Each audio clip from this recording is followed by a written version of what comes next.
Фиброгастродуоденоскопия – это метод исследования пищевода, желудка и 12-перстной кишки при помощи гибкого эндоскопа, который вводится через ротовую полость.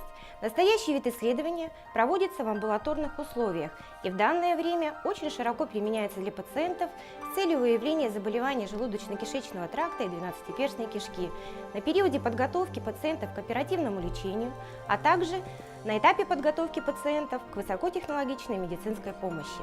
Поскольку данная процедура является достаточно серьезной, соответственно, она требует тщательной подготовки. Залогом успешного проведения будет строгое соблюдение ряда рекомендаций при подготовке к процедуре фиброгастродуоденоскопии. Мы рекомендуем пациенту взять с собой результат флюорографии и результат исследования крови на маркеры гепатитов.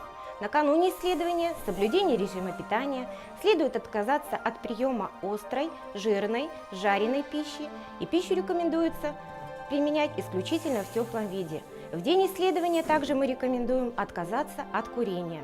В день исследования полностью отказаться от приема пищи и воды.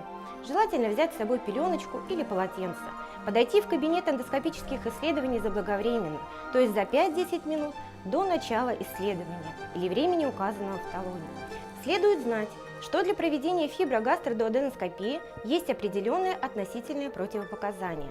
То есть перед выполнением данной процедуры потребуется дополнительная консультация врачей-специалистов, неврологов, кардиологов и, конечно, врача-терапевта.